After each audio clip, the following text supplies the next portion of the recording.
over years, maybe 2 decades, they had not been successful in getting these guys to attack me, even though those people are telling me that the voices are telling them to attack me. Not one of them did it.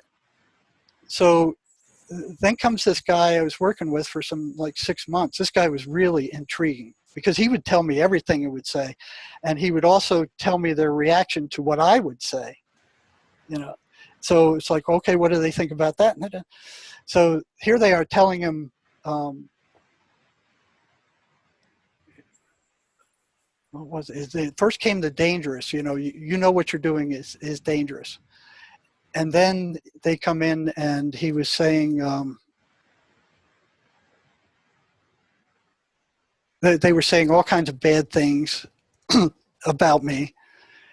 And then one day he comes in and he goes, the voices want to talk to you. And that had never happened before. Everything before that for 20 years or so was the patient would tell me what the voices were saying, and I would tell him to go screw off or whatever I was saying. So it was the patient was always the mediator. He was the one in between. They had never come out and talked to me personally. So even up to that point, where he's telling me, hey, they're dangerous, you better watch what you're doing here. I'm still thinking, this is some figment of their subconscious. I mean, looking back at it, I must have been retarded. I just didn't want to see it. I did not want to see it. I didn't want to believe that I was dealing with demons, that these things were separate entities, or that this world actually existed. I'm still thinking this is some crazy thing in their mind. I knew it wasn't a chemical imbalance because that had been disproved long ago. And psychiatrists, I watched them. They didn't give one single test ever to measure anything. They're saying, oh, this is a chemical imbalance. Well, what lab tests are you giving to find out what is imbalanced? There's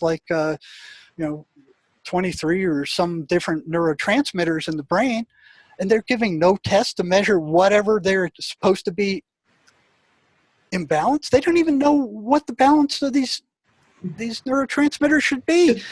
They're saying, because the drug companies are telling them this is an imbalance, and they believe it. And these drug company representatives would constantly be flooding the place, giving these big lunches and lectures, and this is a chemical man, and this works, and that. So they're listening to the damn drug companies, and the drug companies are filling them with all this garbage. So here comes one day, he shows up at my office door in the prison without an appointment. Knocks on the door and he goes, the voices want to talk to you. And I'm like, they want to talk to me personally? He goes, yeah, they want to talk to you personally. They want to talk to you. So he comes in and he sits down, and I'm kind of like, what's going on here? And I look at him and he's looking at me, and I said, well, what do they have to say? And these words came out of his mouth. His tone changed slightly. He looked me in the eye and he goes, you have no right to interfere with our way of life. And I'm like, whoa. It's like my head just went bam, And then he comes in, he goes, that wasn't me speaking, that was them. And the plural, our way of life. I mean, this was one patient, this was one inmate just sitting before me. And I'm like, I went into shock. I knew at that moment that my denial system just collapsed. It just completely collapsed. And I'm going, what am I dealing with here?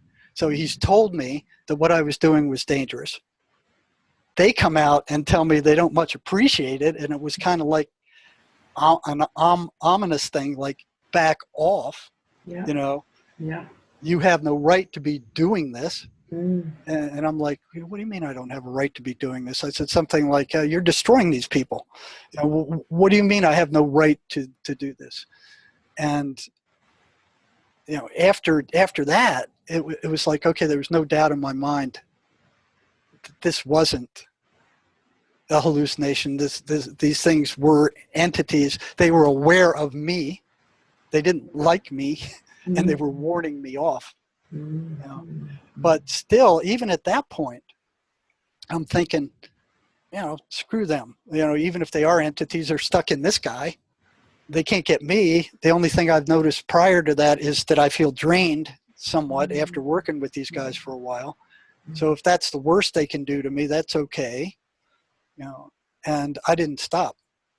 You know? So what shifted in you? I mean, what about your belief systems? Did you have to change what you believed in? oh, hell yeah. So, Yeah. so what shifted in you? Because these are earth-shatteringly paradigm-shifting, you know, realizations, aren't they? Yeah. So what So I, changed for you? well, I went into shock.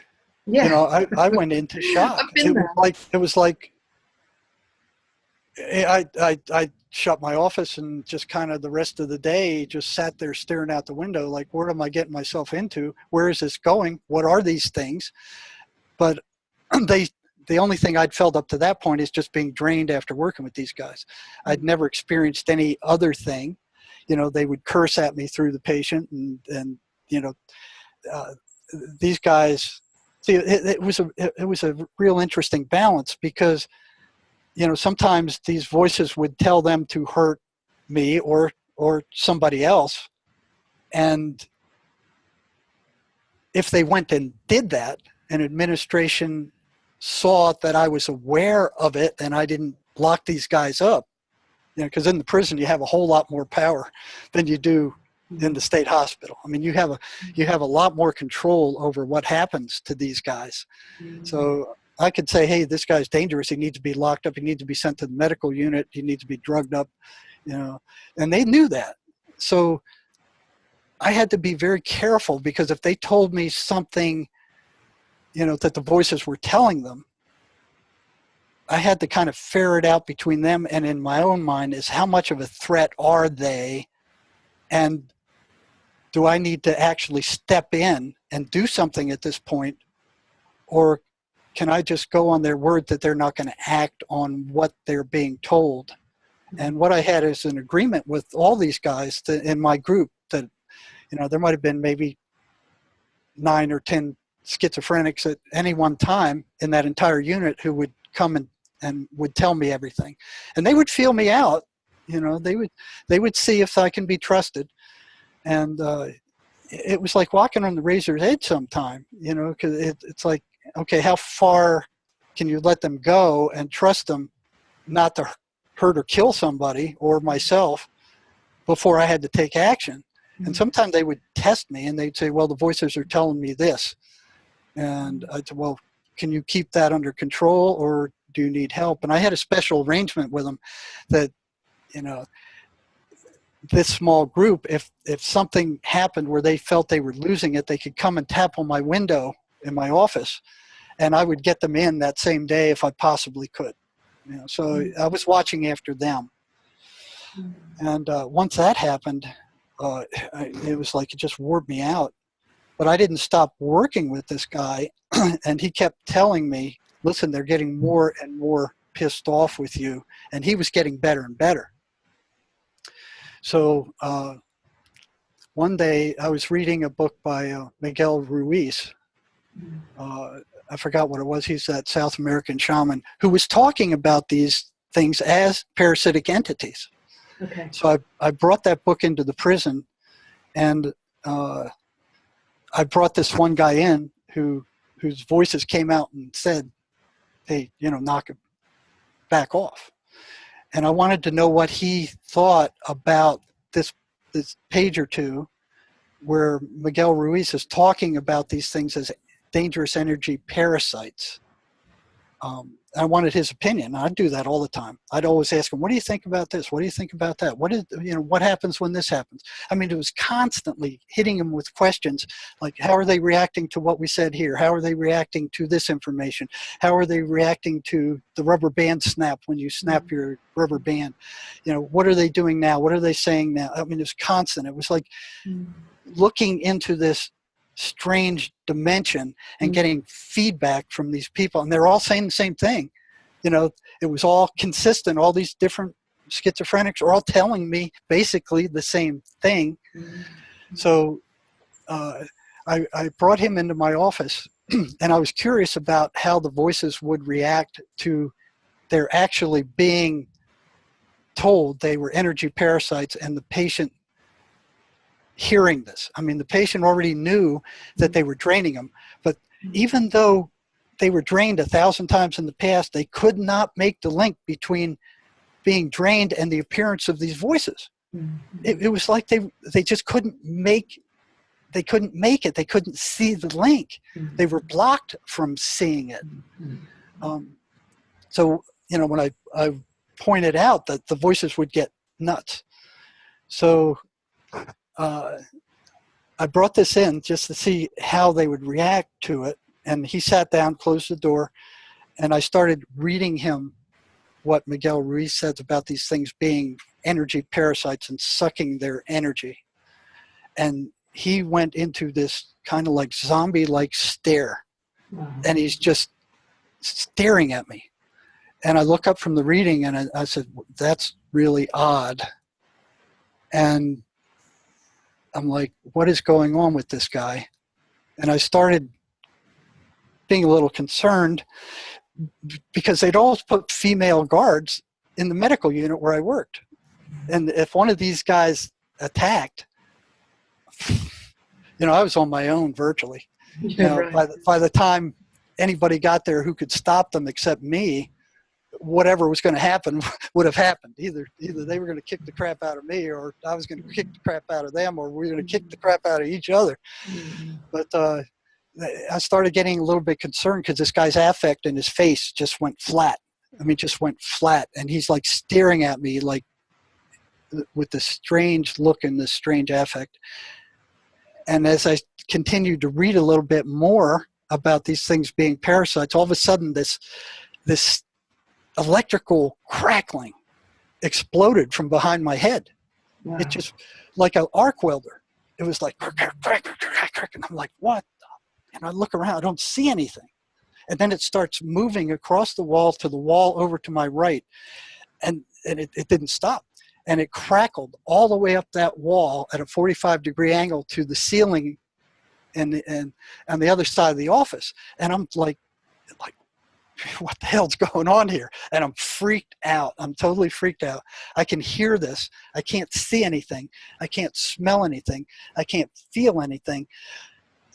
But none of this is making any sense. And he's just sitting there staring at me and not moving. And I'm going back and forth, going, this guy's going to attack. And I push my chair back against the office wall. So if he comes at me, I can kick him back and then either get out or do whatever I need to do. So I at least have, you know, can break up that attack. And this thing's crack, crack, crack, crack, crack, crack, crack, crack, crack, all just like an arc welder. And I look at him and I say, do you hear that? And he's just staring at me, just this eerie stare. He's not saying anything. He's sitting just straight, just looking at me like a zombie. And this thing continues. It hits the top of the office near the ceiling, and it crackles across the back of the office up near the ceiling over his head. So I can see him and the thing wherever that noise is at the same time. There was no light. I couldn't see anything coming from that noise. I couldn't smell anything. There wasn't any ozone. There wasn't anything like that associated with electricity. And it just keeps crackling. It hits the wall to my left. And then it starts coming down at a 45-degree angle toward me. Crack, crack, crack, crack, crack, crack, crack. And I'm looking at him. He's still just this zombie-like thing. And I'm like, what the hell is going on here? And I'm just like freaked out. And it wasn't just like a few seconds. This was like 20, 30 seconds it took. And it just didn't stop. So it wasn't like, you know, you couldn't explain it away. It's like, hey, it might have been this or that. And it comes down the wall and it's crack, crack. And I'm looking between it and him hitting, you know, kind of like, you know, expecting him to attack, but trying to figure out what this thing was. And then it goes into this Rubbermaid trash can right at my left leg, and it's crackling from the trash can. So I turn around and I look in the trash can, and it's empty. The inmate porter had emptied it the night before. There's nothing in there, yet this electrical crackling is coming from there. You know, and I'm like, what the hell is going on here? And I'm looking at him, And then the crackling stops, and he slowly gets up with this strange affect, and he goes, "I gotta go." And he stands up real rigid, The and he zombie. starts hitting the door, and I'm going, "Yeah, get the hell out of here. Go, leave, go away." You know, and he shuffles out of the office, and he walks down the corridor, and he disappears. And I'm like, what the hell just happened? You know, and it's like I was completely blown away. I couldn't function after that. I mean, nobody would believe it. No. I had nobody I could talk to. I couldn't go to my boss and, "Hey, man, a schizophrenic just did this weird thing. My office is crackling all over with electricity." "Yeah, man, let's go to Thursday." "Yeah, I think you're unstable, man. You can't be working here." There's nobody I could talk to. I couldn't talk. My wife, I mean, every time I bring this up, she just, like, "I don't want to hear it. I don't want to hear it." So I couldn't talk to her, I couldn't talk to anybody. I just had the only people I could talk to were the schizophrenics. That is bizarre. So I was so freaked out that, and so afraid that I didn't call this guy in probably for 2-3 months afterward. I didn't want to see him. I didn't want to talk to him. I didn't want to deal with him. And after about, it was 2 or 3 months, I put out a pass and had the guards bring him to me. And, he looked good. I thought that he would be a wreck. Yeah. If they could do that, they were strong enough to destroy him. Mm-hmm. And I thought he would be a wreck when he came, but he looked good. He had a good energy level. And I said, I thought you would be a friggin' wreck. I hadn't seen you in 2 months. We hadn't had a visit. He goes, "Well, I've been doing some of the stuff you said to do, and I'm keeping him down." And his energy level was way past what I was expecting. Mm-hmm. And that freaked me out too, because I was expecting to see him wiped out after that. Mm-hmm. And I said, I asked him, I said, do you remember the last time you talked to me in here? Did you hear that crackling sound in the office? And he goes, "Yeah, I heard it." And he said, "But I was surprised you did." So he was surprised that I heard it. And that warped me too. It's like, why are you surprised that I heard it? That didn't make any sense. And I said, "What was that?" And he said, "That was them." I mean, them? You mean the voices did that? And he goes, "Yeah, that was them." And I said, "What were they trying to do?" He said, "They were trying to scare you off." And I said, "Well, they did a damn good job of it."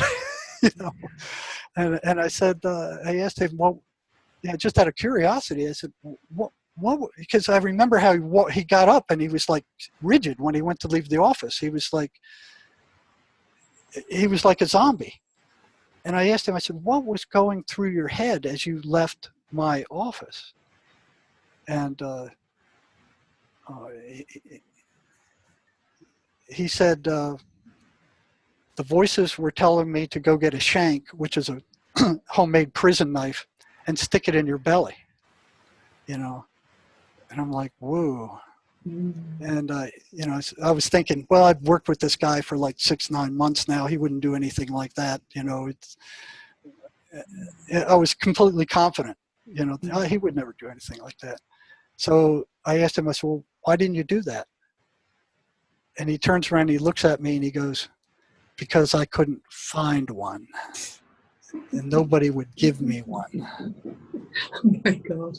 And I'm like, whoa. That's really that was a nasty wake-up